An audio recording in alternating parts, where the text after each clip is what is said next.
नमस्कार, मैं हूं शंकर। न्यूज बाइस्कोप में आप सबों का स्वागत है। आम बजट पेश कर दिया गया है और आम बजट को लेकर काफी उम्मीदें थी, क्योंकि बताया जा रहा था कि ये मोदी जी के शासनकाल के 2024 चुनाव से पहले ये आम बजट है और इससे पहले जो इसके बाद जो बजट आएगा वो अंतरिम बजट आएगा। तो काफी उम्मीदें जुड़ी हुई थी और काफी तोहफे भी इस बजट में देश के लोगों को मिले हैं। हमारे साथ दो एक्सपर्ट हैं। हमारे साथ चैम्बर ऑफ कॉमर्स के महासचिव अभिषेक रामाधीन जी हैं, आपका बहुत बहुत स्वागत है। और चैम्बर के सदस्य और बैंकिंग एक्सपर्ट सीए अर्पित जैन जी भी हैं, उनका भी बहुत बहुत स्वागत है। अभिषेक रामाधीन जी, सबसे पहले आपसे जानना चाहेंगे, इस बजट को आप किस तरह से देख रहे हैं और बजट को लेकर क्या कहेंगे आप? देखिए, ये बजट काफ़ी पॉजिटिव बजट है आज के लिए भी और फ्यूचरिस्टिक बजट है। हमारा अमृतकाल का अगर हम कहें तो पहला बजट है और इस मोदी 2 की ये अंतिम कंप्लीट बजट है। इसमें अगर हम देखें तो सभी वर्गों का बहुत अच्छा ध्यान रखा गया है। सबसे बड़ी बात, अगर टैक्स सिस्टम से अगर बात करें, जैसे हर एक मध्यम वर्गीय, लोअर वर्गीय सारे लोग इंतजार कर रहे थे, तो टैक्स जो स्लैब्स जो चेंज किए गए हैं उससे लोगों की आमदनी थोड़ी बढ़ेगी लोगों की। और ख़ासकर रिसेंटली जो हम देख रहे हैं 8 से 10 महीने का, तो उसमें बैंक्स की जो इंटरेस्ट रेट जितनी तेज़ी से बढ़ी है, इन्फ्लेशन जितना तेज़ी से बढ़ा है, तो ऐसा नहीं है कि हमारे भारत में, पूरी दुनिया में ये चीज़ें हो रही हैं, लेकिन उससे जो हमारा टैक्स स्लैब्स जो चेंज हो रहा है तो लोगों को इससे काफ़ी फ़ायदा होगा। अगर हम बात करें झारखंड स्पेसिफिक के लिए, तो एक ट्राइबल डेवलपमेंट प्रोग्राम में प्रधानमंत्री की PVTG आई है, इसमें 15,000 करोड़ का इन्वेस्टमेंट है। तो 15,000 करोड़ से बेसिक फ़ायदा जो ट्राइबल डेवलपमेंट है वो तो हमारे झारखंड को होगा, उड़ीसा को होगा, छत्तीसगढ़ के जो ट्राइबल डेवलप्स हैं उनको होगा। अगर हम बात करें PM आवास योजना की, तो लगभग 66% ज़्यादा उसमें अभी के टाइम में बजट बढ़ाया गया है। जो सबसे अच्छा जो चीज़ है वो ये है कि कैपिटल इन्वेस्टमेंट में 33% की वृद्धि की गई है और उसको 10 लाख करोड़ पहुंचाया गया है। अगर हम टोटल MSME की बात करें तो आज के दिन में GDP का MSME लगभग 28% है और हम लोगों को एक्सपेक्टेशंस है, और सरकार, राज्य सरकार हो चाहे केंद्र सरकार हो, ये बहुत कोशिश कर रही है कि इसको बढ़ा के लगभग 60 से 70% तक ले जाया जाए। तो MSME की भी जो इंटरेस्ट रेट है जो 6% से घटा के 5% किया गया है, और भी स्टिमुलस दिए गए हैं। इसके अलावा जो स्टार्टअप्स हैं उसको जो 3 साल का जो टैक्स रिबेट्स दिया गया है, फिर बहुत सारी जैसे ऑटोमोबाइल्स हो गई, अदर्स हो गई, उनके जो GST का जो रिफॉर्म किया गया है, तो that's also a very good thing. तो ओवरऑल हम बात करें तो काफ़ी पॉजिटिव बजट है। फिर जैसे ट्रांसपोर्ट हो गई तो उसमें भी 75,000 करोड़ का इन्फ्यूजन है। अगर रेलवे की बजट का बात करें तो 2,40,000 करोड़ काफ़ी अच्छा ये है। तो ओवरऑल काफ़ी अच्छा बजट है। हाँ, being surgeon, being a physician, जो मैं बात करूं तो हेल्थ का जो बजट है, जितनी मुझे आशा थी सरकार से, खासकर पोस्ट कोरोना जो स्थिति है, तो मुझे ये उम्मीद थी कि कुछ ज़्यादा इंक्रीमेंट होगा, क्योंकि हमारी जो अगर हेल्थ की बजट की बात करें तो लगभग 2.5% लास्ट ईयर थी, इस वाले में नियर अबाउट सेम है। उन्होंने बात की लगभग 50 नए मेडिकल कॉलेज की और लगभग 250 या 150 के आसपास नए नर्सिंग कॉलेजेस की। तो that is not good enough for the whole country. और अगर दूसरे डेवलप्ड कंट्री की अगर बात करें तो वहाँ पे जैसे स्वीडन है, तो स्वीडन में सबसे ज़्यादा हेल्थ केयर इंफ्रास्ट्रक्चर पे एक्सपेंडिचर है गवर्नमेंट का, तो GDP के लगभग 33% तक दे स्पेंड। इवन अमेरिका वगैरह की बात करें तो लगभग 25% है। तो अच्छे डेवलप नेशन में कम से कम 20% से ऊपर हेल्थ केयर इंफ्रास्ट्रक्चर का खर्च है टोटल मिला के। तो हेल्थ केयर में डेफिनेटली हम अभी विकासशील देश हैं, विकसित नहीं हुए हैं, तो लंबा फिर भी काफी करना बाकी है। हम अपने दर्शकों को भी बता दें कि चैम्बर ऑफ कॉमर्स के महासचिव हैं अभिषेक जी, लेकिन उसके साथ ही ANT के एक्सपर्ट भी हैं, रांची के एक सुविख्यात चिकित्सक भी हैं, इसलिए उन्हें लग रहा है कि हेल्थ सेक्टर में और बहुत कुछ होना चाहिए था जो नहीं हो पाया है। अर्पित जैन जी, आपसे जानेंगे, क्योंकि पूरी दुनिया के हालात अभी आर्थिक मंदी वाले हैं। रूस यूक्रेन युद्ध के बाद भी काफी महत्वपूर्ण कदम कहा जा सकता है, कि ऐसे में अगर इस बजट को देखा जाए तो आप किस तरह से देख रहे हैं? धन्यवाद। जैसे कि अभिषेक जी ने कहा कि हमारा ये बजट काफ़ी अच्छा है, मेरे अनुमान से भी ये बजट काफ़ी अच्छा है। इसको हम लोग कह सकते हैं कि लास्ट ईयर के बजट के कंटेक्स्ट से ही इसको आगे ले जाया जा रहा है। हमारा देश आज 5वें नंबर पे है इकोनॉमिक फोरम पे, जो अच्छी बात है कंसिडरिंग कि जो ग्लोबल मेल्टडाउन हुआ कोविड के कारण, उसके बाद भी हमारी देश 7% का ग्रोथ देख रही है। ये बजट करीब करीब सभी एस्पेक्ट्स को कवर किया है, चाहे वो हेल्थ हो, एजुकेशन हो, आर्टिफिशियल इंटेलिजेंस पे भी काफ़ी गौर दिया गया है कि उसका भी डेवलपमेंट किया जाए। एग्रीकल्चर में फार्मर लोग को भी काफ़ी रिबेट दिया जा रहा है, लोन एग्री क्रेडिट के नाम पे। एंड लास्टली आए जो आम जनता सबसे ज़्यादा देखता है वो टैक्सेशन पॉइंट के व्यू में देखता जाता है कि उसमें उसको कितना बेनिफिट हो रहा है। तो इसमें गवर्नमेंट ने इस बार बढ़ोतरी की है और जो हमारा पुराना टैक्सेशन स्लैब था उसको बढ़ा करके 7 लाख रुपए पे ला करके रख दिया है। जब कहा जा रहा है कि 7 लाख तक की आपकी आय अगर होगी तो उस पर आपको कोई टैक्स नहीं लगेगा, पर 7 लाख से ऊपर पे आपको टैक्स लगेगा। टेक्निकल चीज़ें हैं। अब उसका स्लैब रेट पहले जो था उसके गौरतलब चेंज करके 3 लाख से 6 लाख, 6 लाख से 9 लाख, 9 लाख से 12 लाख, 12 से 15 एंड 15 नंबर पे हाईएस्ट टैक्स स्लैब को लगा दिया गया है जी। साथ ही साथ इन लोगों ने हमारे इनकम टैक्स में जो बुक्स ऑफ अकाउंट्स नहीं मेंटेन करते हैं, सेक्शन 44 AD कहते हैं, उसका लिमिट 2 करोड़ से बढ़ा के 3 करोड़ कर दिया है एंड प्रोफेशनल्स लोग का भी लिमिट 50 लाख से बढ़ा करके 75 लाख कर दिया गया है। तो इससे अगर हम लोग देखें जो सैलरी क्लास है या जिनका इनकम 15 लाख तक का है उनको मिनिमम तौर पे हमारी कैलकुलेशन के हिसाब से 30,000 का बचत होगा। बिल्कुल। और अब लगता है कि जिस तरह से टैक्स लिमिटेशन बढ़ा दी गई है तो लोग ज्यादा से ज्यादा ITR भी फाइल करेंगे, क्योंकि देश की ये भी एक बड़ी समस्या है कि लोग अभी तक बहुत कम प्रतिशत में ITR फाइल करते हैं। सर करीब 7 करोड़ लोग अपने देश में फाइल करते हैं। वो 7 करोड़ के एस्टिमेट में 3 करोड़ लोग की इनकम तो 5 से 7 लाख के नीचे ही जाती है। तो अब वो थोड़ी और बढ़ जाएगी, एकदम से बढ़ेगी, बट जो लोग नहीं भर रहे थे क्योंकि उनको लगता था टैक्स देना पड़ेगा, उससे भी मेरे को लगता है 5% के आसपास की वृद्धि होनी चाहिए। तो कहीं न कहीं ये सरकार को भी फायदा होगा। सरकार को भी फायदा होगा और सरकार आज के डेट पे डेटा चाहिए उनको, कितना कमा रहा है, GDP उस पर कैलकुलेट होता है, इकोनॉमिक ग्रोथ उस पर कैलकुलेट होता है, तो सरकार को उससे डेफिनेटली फायदा होगा। बिल्कुल। अभिषेक जी, अगर बजट को देखा जाए तो विपक्ष उसकी आलोचना कर रहा है कि किसान बहुत मुसीबतों से जूझ रहे हैं, उनके लिए थोड़ा और कुछ राहत वाली बातें होनी चाहिए थी, और भी कई सेक्टर्स को लेकर आलोचनाएं हो रही हैं, लेकिन लगता है कि क्या लग रहा है आपको? किसान के विकास के लिए भी जो बजट में पर्याप्त बजट का ये पैसे का प्रबंध किया गया है, और ये कहना कि बजट में किसान को इग्नोर किया गया है, जो मैंने एनालिसिस किया सो फार, दैट्स नॉट ट्रू। और किसान में भी जैसे कि जो फार्मिंग में जो स्टार्टअप्स वगैरह, स्टार्टअप्स की सुविधा का और जो इंक्यूबेटर्स के लिए जो पैसे का अलॉटमेंट है, तो फार्मिंग को एज ए इंडस्ट्री जो कि को बढ़ावा देने का जो कोशिश किया गया है तो वो काफ़ी अच्छा है। और दूसरा है, अगर हम बात करें तो जैसे जो गवर्नमेंट की जो प्रोजेक्ट है कि सबसे बड़ा अनाज बैंक जो है सो हमारे इंडिया में बनाया जाए, और फार्मिंग, ऑर्गेनिक फार्मिंग पे भी बहुत ज़्यादा 10,000 करोड़ तो गोबर फार्मिंग वाले पे दिया गया है। फिर ऑर्गेनिक फार्मिंग पे बहुत ज़्यादा फोकस किया गया है, ध्यान दिया गया है उसमें।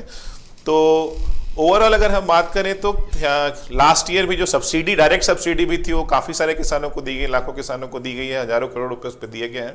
अब क्वेश्चन ये है कि ओवरऑल कैसे फार्मिंग को और बेटर से बेटर किया जाए, ऑर्गेनिक फार्मिंग पे कैसे ध्यान दिया जाए, ज़्यादा से ज़्यादा युवाओं को और कैसे उस पर आकर्षित किया जाए, और इवन फार्मिंग पे भी जो डेटा की, जिससे हम बात कर रहे थे कि डेटा का बहुत ज़्यादा ध्यान दिया गया है इस पर कि 3 नए डेटा सेंटर्स बनेंगे, वेरियस जगह पे डेटा का ये होगा, और आर्टिफिशियल इंटेलिजेंस का जगह जगह पे अप्रोच, इवन जो फार्मिंग में भी AI को कैसे करना है, या फिर कौशल विकास की अगर बात करें तो उसमें भी AI को कैसे इन्फ्यूज करना है, कैसे उसको बढ़ाना है। तो फार्मिंग पे भी एक मेरे हिसाब से अच्छा ध्यान दिया गया है, ये नहीं कह सकते कि उसको इग्नोर किया गया है। बिल्कुल। और बजट से ये भी पता चल रहा है कि सरकार की आलोचना लगातार इस बात को लेकर होती है कि सरकार युवाओं को रोजगार नहीं दे पा रही या नौकरियां नहीं दे पा रही, लेकिन सरकार ने अपना, लगता है कि अपना विजन जो रखा है, ये MSME, स्टार्टअप्स और भी जितनी मतलब युवाओं को आगे बढ़ने के मौके दिए जा रहे हैं। अब जैसे युवा की बात करें तो जो प्रधानमंत्री कौशल विकास योजना 4.0 जो स्टार्ट की गई है, तो it's been a long time जिसको स्टार्ट किया हुआ है, और इसमें नए वाले में एज पर नीड। अब प्रॉब्लम क्या है इंडिया की, सब बोलते हैं कि पॉपुलेशन इज ए प्रॉब्लम। जैसे अभी भी 80 करोड़ लोगों को जो अनाज देना पड़ता है सब्सिडाइज करके, जिसमें 12.5% के आसपास में हमारा टोटल GDP का खर्चा तो सब्सिडी में निकल जाता है। तो वहां पे जहां बात करें तो अगर आपके पास अनस्किल्ड पॉपुलेशन है तो सही में आपकी सबसे बड़ी प्रॉब्लम है, लेकिन अगर आपके पास स्किल्ड पॉपुलेशन है तो उससे बड़ा एसेट आपका कुछ हो ही नहीं सकता है। तो अनस्किल्ड को स्किल्ड करने के लिए जो जैसे कौशल विकास योजना की जो बात की गई है, और पहले इसको अभी के नए वाले दौर के समय नई दुनिया के हिसाब से उसको चेंज किया गया है। जैसे आर्टिफिशियल इंटेलिजेंस में कौशल विकास का काम होगा, 3D प्रिंटिंग में काम होगा, रोबोटिक्स में काम होगा, जेनेमिक्स काम होगा, तो ये सब चीजें उनको सिखाई जाएगी। तो नए वर्ल्ड में हम लोग कॉम्पिटिटिव हो पाएंगे, हम लोग लोग भी बाकी लोगों से या फिर उनको विजन दिखाएंगे या फिर हम उनके बराबर रह के काम कर पाएंगे, उनसे ज्यादा अच्छा कर पाएंगे। तो अनस्किल्ड पॉपुलेशन को स्किल्ड पॉपुलेशन अगर हम कर पाते हैं तो उससे अच्छा कुछ नहीं हो सकता, और उसमें कौशल विकास योजना की तरफ से बहुत अच्छा इंफ्यूजन है। अगर हम बात करें खासकर हमारे जो ट्राइबल्स जो है, तो उसमें जो एकलव्य जो परियोजना जो है, जिसके हिसाब से 38,800 नए टीचरों की बहाली, तो उसमें ट्राइबल्स को डेफिनेटली एजुकेशन में काफी फायदा होगा, और जैसे जैसे एजुकेशन बढ़ेगी तो अपने आप बाकी सब चीजें अपने आप इंप्रूव करेंगी। अर्पित जी, आपसे भी जानना चाहेंगे, और युवाओं के नजरिए से देखा जाए तो और क्या कुछ होना चाहिए था बजट में? देखिए, हमारे बजट का प्रधानमंत्री जी का कहा हुआ है कि सबका साथ, सबका विकास, सबका प्रयास। हम लोग को साथ लेकर के चलना चाहते हैं। बजट को देखते हुए मुझे ये भी दिख रहा है कि सरकार हर एक एस्पेक्ट को इसीलिए कवर कर रही है, और हर एक एस्पेक्ट को, हर एक सेगमेंट में वो फाइनेंस दे रही है, प्रोग्राम दे रही है, सब्सिडीज दे रही है, ताकि सब लोग आगे बढ़ सकें।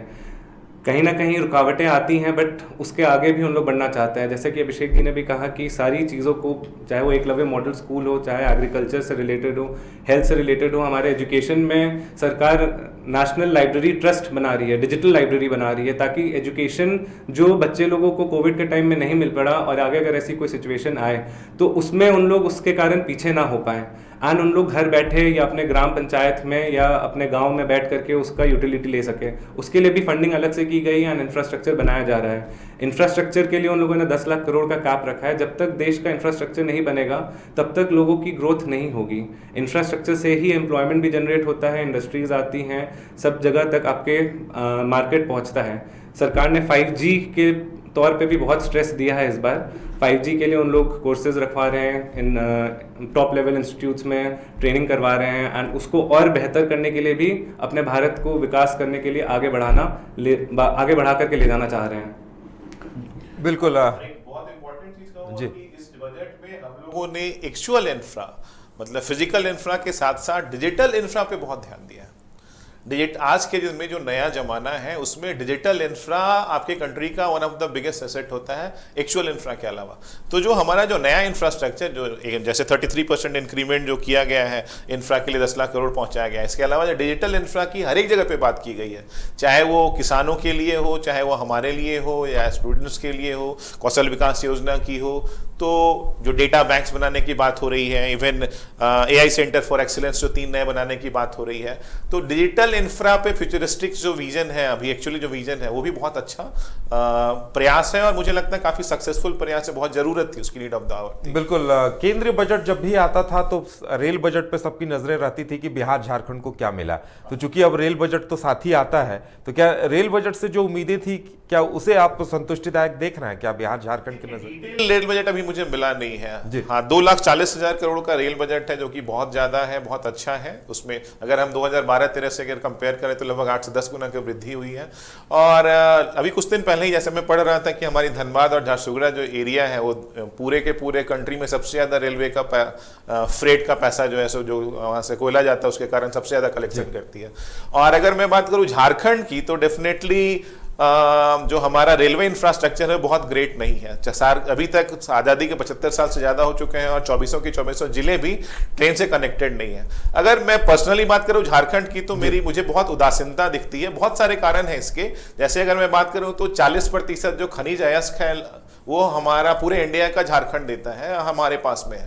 अगर सब कोल देने की बात हो, चाहे वो स्टील की बात हो, बाकी की बात हो, लेकिन अगर आप पर कैपिटा इनकम की बात कर रहे हैं तो हम 32 राज्य और केंद्र शासित प्रदेश को अगर मिला दे तो 30वें नंबर पे हम आते हैं। तो एक्चुअल में नेचुरल रिसोर्सेज में आप नंबर 1 पे हो, और अगर एक्चुअल इनकम और एक्सपेंडिचर की बात करें तो आप सबसे लास्ट में आ रहे हो। तो that is very bad.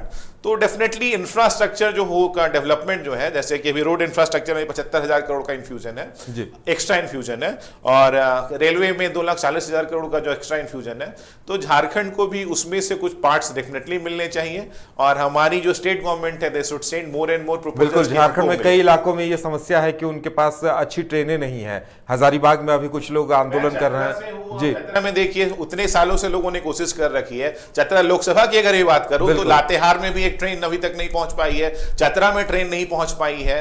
Palamu वाला जो पार्ट है वहां ट्रेन नहीं पहुंच पाई है। तो it's a very bad in a very pathetic situation. जो इंफ्रास्ट्रक्चर जो खासकर हमारे यहाँ है, देश का क्या कहूँ, एशिया का one of the richest place natural resources के हिसाब से, वो एक्चुअली में सबसे बड़ा पॉवर्टी में जी रहा है। तो हमारे झारखंड की स्थिति बहुत अच्छी नहीं है और सबको मिलकर उसके सर्वांगीण विकास के लिए हर एक पार्टी को साथ में, हर एक लोगों को साथ में मिलकर मेहनत करनी चाहिए। हाँ, right now India is torch bearer for the whole world. अभी जैसे भी बात कर रहे थे, अभी जो सिचुएशंस हैं, अभी रसिया यूक्रेन वॉर के बाद में भी इसके भी बड़ा प्रॉब्लम एक्चुअली में चाइना में। अभी जो रिसेंट जो कोविड थे उसमें 15 लाख से ऊपर लोग मरे। अब उसमें चाइना आज के दिन में वर्ल्ड का सारा जो चीज मैन्युफैक्चरिंग हब है चाइना, तो पूरी की पूरी मैन्युफैक्चरिंग हब शटडाउन हो गई थी महीने के लिए। उसका फायदा भी हुआ इंडिया को कि बहुत सारी जो कंपनीज है, जैसे एप्पल नहीं, अब चाइना छोड़ के इंडिया, या जिन लोगों को वहां परेशानी हुई है, they are seeing India as an alternative. तो अभी झारखंड को उसमें फायदा उठाना चाहिए, क्योंकि सारी की सारी चीजें यहाँ पे अवेलेबल हैं, चाहे वो एनर्जी के लिए कोल हो, चाहे आपके लिए कोबाल्ट हो, निकल हो, या फिर हमारा आयरन हो, जो भी हो। बिल्कुल, तो सब चीज यहाँ पे अवेलेबल है। झारखंड को आगे बढ़ना चाहिए और जो उद्योगों का इमाइग्रेशन चाइना और दूसरे पार्ट ऑफ द वर्ल्ड हो रहा है उसको अपने यहाँ हम लोग को लाने के बिल्कुल लगता है कि मजबूती से हमारी बात अभी तक नहीं रखी जाती रही है, इस वजह से भी उपेक्षित है। अर्पित जी, अगर बजट की बात होती है तो एक आम आदमी शुरू से ये देखता है कि क्या महंगा हुआ, क्या सस्ता हुआ। उस नजरिए से अगर देखा जाए तो इस बजट को आप किस तरह से देख रहे हैं? बाजार को कितना फायदा पहुंचेगा? देखिए, बाजार को देखे, शेयर मार्केट को देखे तो आज काफ़ी अच्छा वृद्धि किया है, 1000 पॉइंट्स से ऊपर गया है। सेंटिमेंट्स काफ़ी अच्छे रहे बाजार में, क्योंकि काफ़ी सारी चीज़ों की जो बेसिक कस्टम ड्यूटी है या कस्टम ड्यूटी है या जीएसटी है, उन सभी को गिराया गया है, कम कर दिया गया है। चाहे वो टीवी से रिलेटेड हो, मोबाइल से रिलेटेड हो, लेंस से रिलेटेड हो, उन सारी चीज़ों में काफ़ी गिरावट आई है। किसी आइटम्स में बढ़ोतरी की गई है, जैसे सिगरेट हुआ उसमें टैक्स को बढ़ा दिया गया है। फिर हम बात करें ग्रीन डेवलपमेंट का, तो सरकार ने लिथियम बेस्ड जो बेसिक ड्यूटी लगा रही थी, बैटरीज जो लगती थी, जो इलेक्ट्रिक कार गाड़ी में आती थी, उसका सब्सिडी को फिर से कंटिन्यू किया है, क्योंकि उन्हें जीरो एमिशन टारगेट, जो अपना कार्बन जीरो एमिशन है, उसको अचीव करना है। वो उस कंटेक्स्ट में चीज़ों जो हमारी बेसिक आइटम्स हैं, वो सारी चीज़ें करीब थोड़ी सस्ती होंगी इस बजट में। And except for few items जो महंगी होने वाली है, जैसे सिगरेट हुआ, जिसपे सरकार ज़्यादा जोर दे रही है और हर साल उस पर बजट पे बढ़ाती जा रही है ताकि लोगों की आदतें भी हटें। बट ओवरऑल जो मोबाइल हो गया, टीवी हो गया, आपके लेंस हो गए, वो सारी चीज़ों की, कैमरा हो गया, वो सारी चीज़ों की प्राइसेस मोबाइल की भी जीएसटी कम। जी बिल्कुल, यानी बाजार को भी तेजी मिलेगी और झारखंड जैसा राज्य भी अगर चाहे तो इस बजट का फायदा उठा सकते हैं और अपनी अर्थव्यवस्था को गति दे सकते हैं। अभिषेक रामाधीन जी और अर्पित जैन जी, आप दोनों को यहाँ आने के लिए, चर्चा में शामिल होने के लिए बहुत बहुत धन्यवाद। और इसके साथ ही हमारी आज की इस खास पेशकश में इतना ही। हमें दीजिए इजाजत और आप देखते रहिए न्यूज़ बाइस्कोप। नमस्कार।